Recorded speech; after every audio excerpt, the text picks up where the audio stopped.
नमस्कार मित्रांनो, मी निसर्गोपचार तज्ञ स्वागत तोडकर आपलं मराठी वैद्य चॅनल मध्ये स्वागत करतो। आता थायरॉइड साठी महिला खूप परेशान आहे। हे बघा, साधा इला सांगतो, नारळ झाड असते ना, त्याच्या मुळ्या घ्यायच्या एवढ्या, त्या फ्रीजला साठवून ठेवल्या तरी चालतील किंवा असं ठेवलं तर ते काय खराब होत नाही। ओल्या कापडात गुंडाळून ठेवल्या ना तरी त्या खराब होत नाही। फ्रीजला ठेवणार तुम्ही, मला माहिती आहे।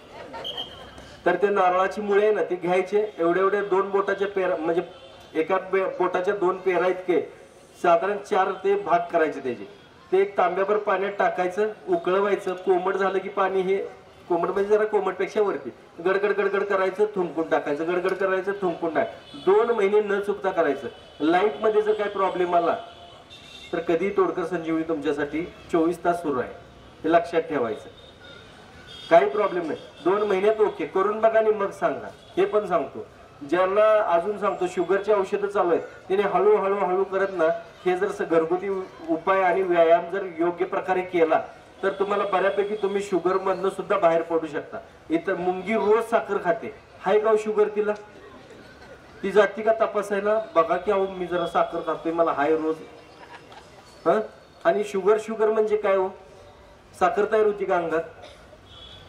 शुगर म्हणजे काय माहिती नाही। हा, साखर तयार होते असे बायकून बाहेर सोडलं नसतं, पत्रा तोंडात कोंबला असं अर्धा किलो टाक म्हणले। हा, खरंच आहे, सोडलं नसतं। शुगर म्हणजे उष्णता, उष्णता एका स्टेजला जाते त्याला शुगर म्हणतात, बाकी काही नाही। मग हीट कंट्रोल झाली की ती ऑटोमॅटिक मेंटेन होते। आपल्याला हीट कंट्रोल करायचे, उष्णता शरीरात, वात पित्त कफ सोडलं तर 4था आजाराचं कारण काय सांगा बरं? हाय का? वात पित्त कफ, या 3च गोष्टी। आणि हे प्रत्येकाचं ठरलेलं असतंय। पहिलं जे असतंय, पहिलं जे आयुष्य असतं ते कफामध्ये असते। सगळी लहान मुलं शिंबडीच असतात ना, कफ असतोय, घरघर असणे, हे असणे असते। हा, नंतर तिथनं पुढे बघा पित्ताचा त्रास सुरू होतो 25 नंतर, हे इन जनरल आहे। आणि त्याच्यानंतर 50 नंतर वात सुरू होतो, वात अडकून राहतो, वात येतो, हातापायात वात येणे, वातामुळे गुडघे दुखायला लागणे, हे चालू होतं की नाही, हे जनरल आहे। आणि हे ठराविक काळानंतर होत राहतं। मग त्याला कशाला घाबरायचं? घाबरू नका, हे जगात जे चाललंय तेच आपल्या बरोबर चाललेलं असतं। फक्त वाटतंय काय स्पेशल माझ्याच बाबतीत असं होते, प्रत्येकाला आपलं दुःख मोठं वाटत असते। ह्यांचं बरं आहे आपलं। बरीच लोक मला म्हणतात तुमचं आपलं बरं आहे राव, काय नाही बघा 57 वय चालू आहे, हा 57 रनिंग आहे माझं आता, आणि 2 महिन्याला 58 लागेल मला। हा, 58 चालू होईल, पुढच्या वर्षी रिटायर होईल मी, पण अजून मी 25च समजतोय। असं बघताय म्हणून, नाहीतर जीन्स बिन्स घालून आलं तर ओळखत नाही मला। अजून व्यायाम करतो, मगाशी पण हॉटेलवरती व्यायाम करत होतो। व्यायाम केल्याशिवाय येत नाही कुठेही, जेवतच नाही मी। व्यायाम केलं तर जेवायचा अधिकार आहे, हे मी स्वतःला सांगितलेलं आहे। मी कधी कुठली तपासणी करत नाही, आजही व्यायाम करतो, मला सांगायची गरज लागत नाही की मी व्यायाम करतोय म्हणून, काही सांगायला लागत नाही। लोक मला विचारतात व्यायाम करता वाटतं, करतो, दिसतं, बरोबर आहे ना, केलं पाहिजे। कायम 25शीत राहायचं बघा, म्हातार समजायचं नाही, बरोबर आहे की नाही? दिल तरुण ठेवायचं, शरीर तरुण राहतं। तुम्ही जर म्हणाला ना संपलं तर संपलं, खरोखर संपत जाते, म्हणून संपवायचं नाही, कायम हमेशा 57 कसं आहे, ओके आहे की नाही? अजून छप्पर आहे, ओरिजिनल आहे, गेलेलं नाही, राहायचो, मात्र समजायचं नाही। तर चला, अशा काही गोष्टी असतात, म्हणून आयुर्वेद इन्स्टंट पण देऊ शकतो तुम्हाला, साध्या साध्या गोष्टी असतात, हे करत चला। तोडकर संजीवनी मध्ये तरी सगळ्या पौराणिक ग्रंथातून जे जे काही लिहिलेलं आहे, लेप असतील काय असतील, हे लावून आम्ही गुडघेदुखी 5 दिवसामध्ये घालवून देतो। कंबरदुखी, तुमची चकती सरकली, गॅप आहे, 5 दिवसामध्ये ओके, 5 दिवसात आमच्या इथे देतात करून, ढिगाने येतात लोक, नंबर लागलेले असतात, आमच्या इथे ढिगाने लोक येतात, 5 दिवसात ओके होतात। आम्ही काही चमत्कार करत नाही, आमच्याकडे जे आम्ही ग्रंथातनं वाचलेलं आहे त्याचे लेप वेगवेगळे तयार करतो, ते आम्ही लावतो, त्याच्यानंतर ऑटोमॅटिक। तुम्हाला पण सांगतो, कुठं जर पडलात, हात सुजला, काय झालं तर साधी गोष्ट करायची, लिंबू आणि मीठ चोळून शेकायचं, कमी येते। अगदीच काय वाटलं तर चुना थोडासा घ्यायचा, चुना माहिती आहे ना, आता कळणार, चुन्याचा उपयोग तिथंच आहे तेवढंच माहिती आहे तुम्हाला. पण चुना, गुळ, चुना, लवंगची पावडर करायची ती थोडी त्यात घालायची, लसूण अर्धी पाकळी पेस्ट करायची त्यात घालायची आणि ते लावायचं. ऑटोमॅटिक सूज निघून जाते. मुक्का मार लागलेला कसलाही असू दे बरा होऊन जातो. मधमाशी चावली किंवा तुम्हाला समजा ते घरट करते बघा, गांधील माशी म्हणतात बघा, मातीचं घरट करते, ती जर चावली तर सूज येते. लिंबू घ्यायचं, त्याच्यावर मीठ टाकायचं आणि चोळायचं, 1 मिनिटात ओके. परत सूज येत नाही, काही तुम्हाला कुठल्याही प्रकारचा त्याचा त्रास होत नाही, साईड इफेक्ट होत नाही. करून बघा ह्या गोष्टी. छोट्या छोट्या गोष्टी असतात. असं खूप साऱ्या गोष्टी आपण साध्या साध्या याच्यातून बरं करू शकतो. कशाला? त्याच्यासाठी. आता जरा काही शिंक जरी आली तरी माणसं दवाखान्याकडे पळतात, मरतो का काय म्हणून. तर हेही तुम्हाला सांगतो, जर सर्दी खोकला जर काय असेल, सर्दी असेल तर पाया पडतो, लगेच औषध घ्यायचं नाही. 3 दिवस ती सर्दी होते, 3 दिवसानंतर ऑटोमॅटिक कमी व्हायला लागते. पण तुमच्याकडे 3 दिवस पेशन्स नसतात. जरा नाक ओढलं की लगेच त्याला औषध द्यायचं. मग ते काय होतं, सर्दी साचून राहते आणि सर्दी साचून राहिली की मग ते जाम व्हायला लागते. मेन कसं घट्ट असते, मग ते घट्ट व्हायला लागतं आणि ते जसं घट्ट होईल तसं नसांवरती त्याचा परिणाम व्हायला लागतो. नसा ब्लॉक करायला लागतं. आम्ही म्हणतो मायग्रेन झालं, आम्ही म्हणतो सायनस झाला, डोकं दुखायला लागतंय, हळूहळू दिसायला कमी करतंय, ऐकायला कमी करतंय. ते नसांच्या वरती ते अटॅक करायला लागतं ना. तर सर्दी झाल्यानंतर जितकं शिंकरता येईल तेवढं शिंकरायचं बघा.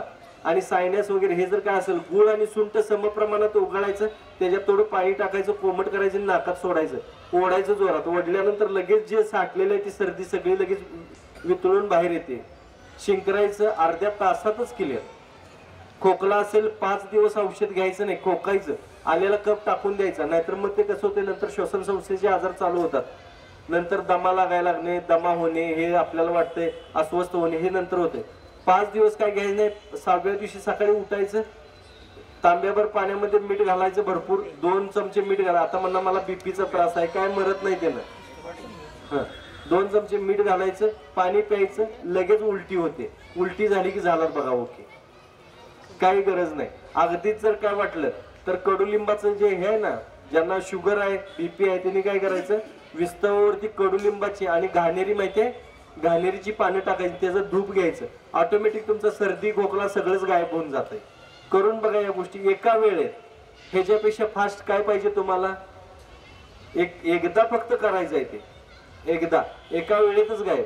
ह्याच्यापेक्षा इन्स्टंट काय नाही आणि ह्याला कुठल्याही प्रकारचा साईड इफेक्ट नाही. ह्याचे बेनिफिट्स तुम्हाला मिळत जातील. असं खूप साऱ्या गोष्टी आहेत. मासिक धर्मातल्या पण काय अडचणी असतील तर तुम्ही एक नंबर लिहून घ्या. महिलांच्यासाठी सांगतो, तुम्ही माईना म्हणजे माझ्या मिसेस आहेत ज्या महिलांच्यासाठी खूप काम करतात, सोशल ऍक्टिव्हिटीज खूप करतात आणि त्यातून महिलांच्यासाठी सुद्धा म्हणजे बऱ्याच महिलांना त्यांनी उभं केलेलं आहे. बऱ्याच महिलांना त्यांनी रोजगार निर्मिती करून दिलेली आहे. बऱ्याच महिलांना जे असं घाबरलेले असतात ना, काही गोष्टी कशा असतात, मी ओपन बोलू शकत नाही व्यासपीठावरती, आणि काही गोष्टी अशा असतात की जरी फोनवरती म्हणलात तरी तुम्ही मला मन मोकळेपणानं सांगू शकत नाही. तर त्या तुम्ही माईना म्हणजे संजीवनी तोडकर माझ्या मिसेस आहेत त्यांना तुम्ही फोन करू शकता. त्यांचा नंबर लिहून घ्या, 99 21 57 70 33, 99 21 57 70 33 या नंबरवरती फोन करा. तुम्ही काही तुम्हाला विचारायचं आहे तर त्यांना विचारू शकता. त्यांच्या जे असिस्टंट आहेत ते उचलतात. बोलायचं असेल तर बोलायला पण देतात. तुम्ही सांगू शकता, बोलू शकता. त्यांच्याकडे पण टीम आहे मोठी, खूप मोठं काम आहे त्यांचं पण. तर त्याही तुम्हाला मार्गदर्शन करतील. घाबरायचं नाही आजारांना आजपासून. तुम्हाला तुम्ही म्हणा तर महिलांचं व्यवस्था केली, आम्ही काय फाशी घ्यावी, मी आहे की पट्ट्या इथं कशासाठी आहे, मी एकटा पास आहे. तुम्हाला काही झालं मी आहे. एक स्कॅनर देतो, स्कॅनर आपला आहे का? पैशासाठी नाही आहे. एक स्कॅनर लावतो इथं, वाटल्यास त्याला फक्त स्कॅन करायचं. तुम्हाला सगळ्या आजारांची माहिती, आजार कोणते असतात, लक्षणं कशी असतात, हे सगळं तुम्हाला माहिती आणि त्याच्यावरती घरगुती उपाय काय करायचे, हे सगळ्याची माहिती तुम्हाला मिळेल तुमच्या व्हॉट्सअपवरती. काही झालं तर त्याच्यावरती फक्त टाईप करायचं, ऑटोमॅटिक तुम्हाला ते दाखवतंय की हा इलाज करायचा. मग ते लहान मुलांनी काय प्रमाण घ्यायचं, मोठ्या माणसांनी किती प्रमाण घ्यायचं, युवानी किती घ्यायचं, वयोवृद्धांनी किती घ्यायचं, हे सगळं प्रमाणासकट जिथल्या तिथं सगळं तुम्हाला त्याची माहिती त्याच्यावरती दिलेली आहे. त्यामुळे तुम्ही तो स्कॅनर स्कॅन करायचा, एकही रुपया तुमचा खर्च होत नाही. तो स्कॅन केला तरी आम्हाला 1 रुपया येत नाही, ते फ्री ऑफ कॉस्ट आहे. तुम्हाला गुगलची जी पट्टी असते ना त्याला पुढे स्कॅनर असतो बघा, तो स्कॅनर ओपन करायचा आणि फक्त ते स्कॅन करायचं, बाकी काही करायचं नाही. ऑटोमॅटिक तुम्हाला तुमच्या फोन नंबरवरती तुम्ही करू शकता महिला वर्ग, की तुम्हाला जर पाहिजे असेल तर तो स्कॅनर वरती स्कॅन करा, तुम्हाला सगळी माहिती त्याच्यावरती मिळेल. इन्स्टंट काय करायचं, मला फोन लावायची पण गरज नाही. तुम्हाला गुडघेदुखी आहे, कंबरदुखी आहे काय, आणि अगदीच काय वाटलं तर माझा नंबर पण त्याच्यावरती दिलेला आहे, त्या नंबरवरती तुम्ही कॉल करायचं आणि तुम्ही बाकीचं बोलू शकता. हा, फक्त माझ्याकडे वेळ कमी असतो फार, मला फार गडबड, सगळीकडे व्याख्यानाला फिरतो मी. हो, आणि म्हणून मला थोडासा वेळ कमी असतो. पण माझी जे डॉक्टरांची टीम आहे ती तुमच्याशी बोलते, तुम्हाला त्याच्यावरती योग्य मार्गदर्शन करते.